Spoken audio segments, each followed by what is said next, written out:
merci Ramon d'avoir accepté l'invitation. Et merci d'être venu. Ça oui. Ouais. Ça, neige, tout ça, c'est... Bah ouais, avoir bravé le froid et la neige Ouais. est arrivé jusqu'ici. Et il y avait un copain qui devait arriver, mais il n'est pas encore arrivé. Sûrement, il va arriver en cours de route. Il sera le bienvenu. Alors, on va commencer tout de suite. Donc voilà, et ça va être en deux parties. C'est Tex-Mex, Nicolas Calambert. Ah, Nicolas, bien Ouais, sûr. ouais. Il y a un Italien aussi qui doit venir. Mmh. D'accord. Il y a déjà une italienne. Ouais, mais... Ouais. Alors voilà, en fait, avec toi Ramon, moi j'avais pensé la rencontre en deux parties. Mhm. Alors il va y avoir une partie où ça va être la présentation, ça va être la rencontre avec toi, et une seconde partie où ça va être la présentation de ton livre, l'Odyssée du Winnipeg, ouais, paru aux éditions Buchet-Chastel. Ouais. Donc voilà. Bon, on commence par la rencontre avec toi, Ramon. Tu es né en 1935 à Villalba, en Galice. Ouais. Tu es journaliste et écrivain galicien. Oui, je suis né en Galice, donc je suis galicien, mais écrivain galicien, je ne le suis pas tout à fait. Je suis espagnol, c'est-à-dire que j'écris en espagnol. Hein?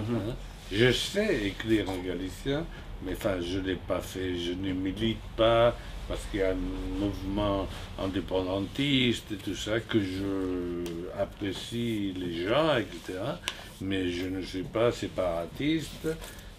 Et j'écris en castillan parce que chez moi, tout le monde, enfin ma mère, etc., me parlait toujours en castillan parce que c'était bien vu.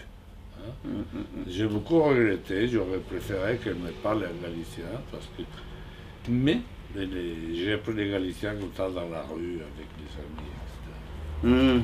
Oui, et vous parliez en castillan parce que il y avait une politique menée dans le pays pour ne pas parler galicien. Oui, mais ça c'était plus tard. Quand je suis né jusqu'à 10 ans, l'âge de 10 ans, et dans le patelin, tout le monde parlait ce qu'il voulait, mais les gens distingués parlaient castillan. Et ma famille, qui n'était pas très distinguée, mais quand même, il parlait castillan parce que ça fait chic. Ça fait chic. Ensuite, oui, quand je suis allé à Madrid avec une bourse, j'avais 10 ans, là j'ai senti, d'abord c'était interdit de parler en galicien, mais même une fois, hein, je suis allé à l'inauguration du stade du Real Madrid. Et il y avait un match de foot entre l'Espagne et le Portugal. Alors j'étais absolument du côté du Portugal. Et les autres garçons, tous castillans. Quand on est rentré, ils m'ont pris la tête, ils m'ont mis dans un WC, et ils ont tiré de la chaîne, etc., pour que j'apprenne à parler castillan et à être du côté des Castillans, pas des Portugais. Alors je l'ai souffert, ça. Et donc, et après, tu vas immigrer en France en 1956. C'est pas émigré tout à fait. Je suis venu avec une bourse. Donc je ne suis pas un exilé, ni politique, ni économique, etc. J'étais très favorisé par le franquisme. J'ai eu des bourses de franquisme, etc. Et quand je suis arrivé ici, j'avais 20 ans, et tout mon passé dans un collège de curés, etc. Et j'étais franquiste. J'étais franquiste, catholique, etc. Et bon, je suis tombé dans un nid des communistes, le collège d'Espagne de l'État universitaire, et là, j'ai évolué. Donc, tu es parti d'Espagne, c'est pas à cause de Franco, mais grâce à Franco. Grâce, plus qu'à Franco. Non, mais c'est vrai. Devant chez moi, dans le Poitlin, bon, il se trouve que devant chez moi est né un ministre espagnol très important, Fraga Iribarne, qui était un type comme tous les franquistes, mais un peu plus, très dur. Hein? Ministre de l'Intérieur, ministre, etc., etc. Et il s'est pris, il s'est entiché de moi parce que je jouais du piano, j'étais pianiste quand je suis né directement au piano. Et il m'aimait beaucoup. Il m'a réussi à avoir des bourses pour aller à Madrid, ensuite pour venir à Paris, mais c'est lui qui m'a donné les bourses. Il n'y avait pas de concours, il n'y avait rien. Lui, il me disait, va à Paris, etc., etc.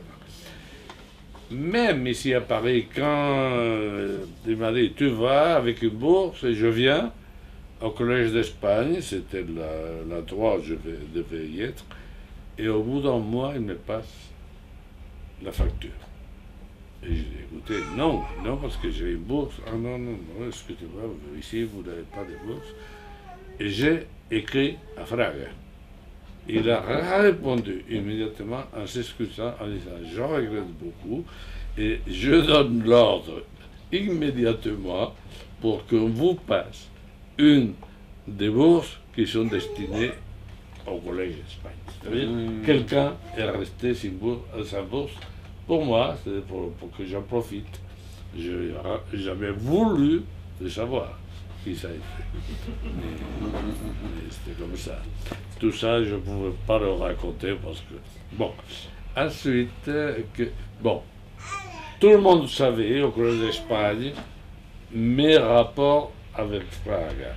Tout le monde savait qu'à cause de Fraga et de moi, il y avait quelqu'un qui était resté sans bourse. Alors j'étais très mal vu, c'est-à-dire que j'étais pro-communiste, j'étais collaboré tant que je pouvais, mais il se méfiait de moi.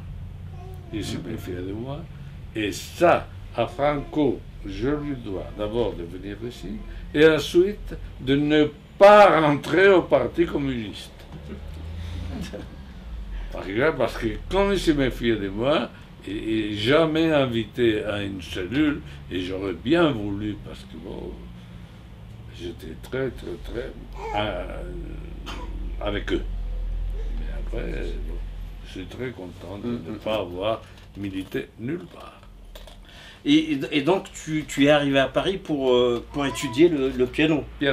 Piano, j'étais un enfant prodige à partir de 5, 14, 5 ans, etc. À 10 ans, on m'appelait le Pierino Gamba. Et le Roberto Benzi, tous les enfants comme ça, c'était moi. Hein? Et bon, je suis seulement... Je n'aimais pas, c'est-à-dire que il fallait travailler beaucoup et j'étais pas sûr. Mais je savais que c'était ça, ou revenir au Batelin, au village, travailler dans l'hôtel qu'avaient mes parents.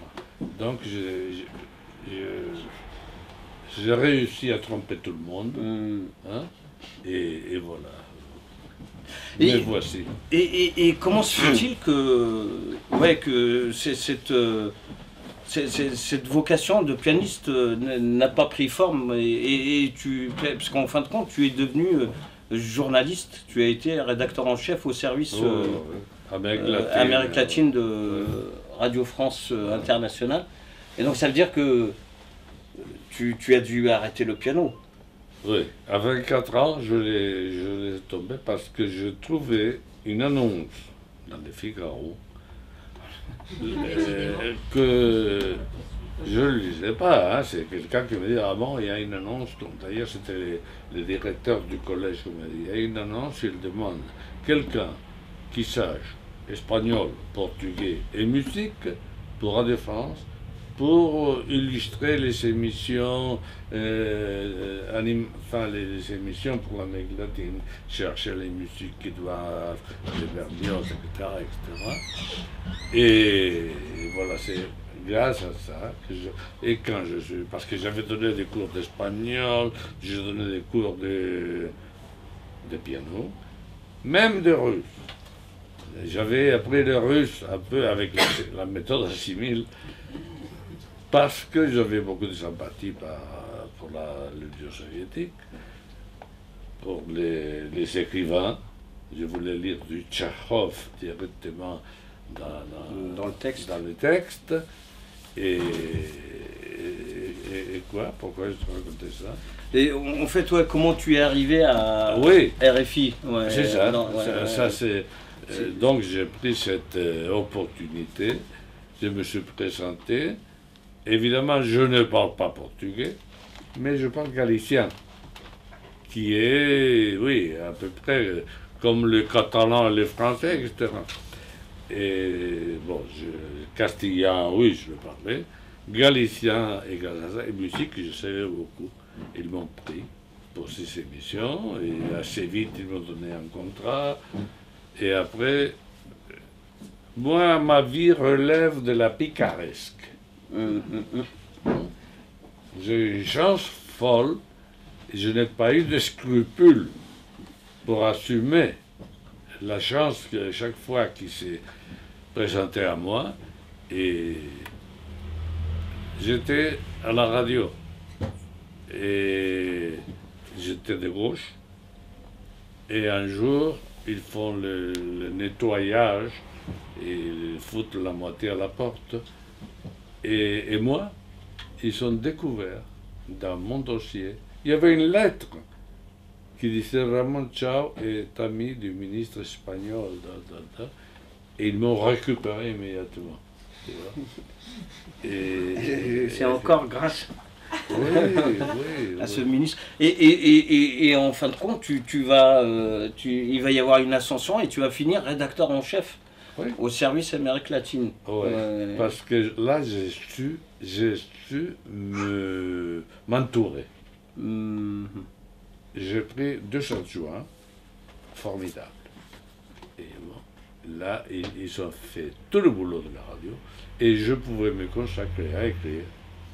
Et écrire dans la presse espagnole. Hein. J'ai écrit dans une revue qui était grosso modo le Nouvel Observateur en Espagne, mais plus à gauche et à un moment beaucoup plus difficile en Espagne. Sous le franquisme, être de gauche et écrire dans une revue comme ça, mais bon. Ouais. Et tu vas être en même temps collaborateur du Monde et du Monde diplomatique. Ça, c'est beaucoup plus tard. Plus tard. Plus tard. Et le Monde, c'est curieux parce que ça, bon, c'est une chose folle. J'habitais rue Falguière, numéro 12. Numéro 12. En face, juste en face, il y avait le Monde. Et un jour, on me passe un coup de fil. Et Ramon, est-ce que vous voudrez collaborer avec nous pour des critiques de livres, etc. Et je dis, écoutez, il faut qu'on en parle. J'arrive. Et bon, quand on prend rendez-vous, non, j'arrive. Et j'arrive 2 minutes plus tard. On dirait que j'étais là depuis longtemps en attendant qu'on me téléphone. Au bout de 10 ans, je l'ai quitté. J'ai abandonné le Monde parce que il est allé très à droite. Alors je leur ai dit, écoutez, mais Ramon, vous êtes le seul à qui nous, on permet, on autorise à écrire dans le Monde et dans le monde diplomatique. Que finalement, c'était la même entreprise. Mais eux, ils se distanciaient du monde diplomatique parce qu'ils étaient plus à gauche. Alors, je leur ai écouté, non, je ne peux pas écrire dans un journal que je ne peux pas lire. Et alors là, je suis parti. Et ta collaboration va continuer avec le Monde diplomatique où tu vas surtout publier des critiques littéraires. Oui, oui. Dans le Monde, c'était que des critiques littéraires. Et dans le monde diplomatique, c'était des critiques littéraires, mais enfin, et c'est toujours parce que j'en fais une par mois. Mais il y a d'autres sujets qui m'intéressent. Maintenant, le directeur Ignacio Ramonet m'a demandé une chronique mensuelle avec le portrait des écrivains que j'ai connus. Alors là, écrivain ou créateur. Le premier que j'ai fait, qui paraît ce mois-ci, c'est Picasso.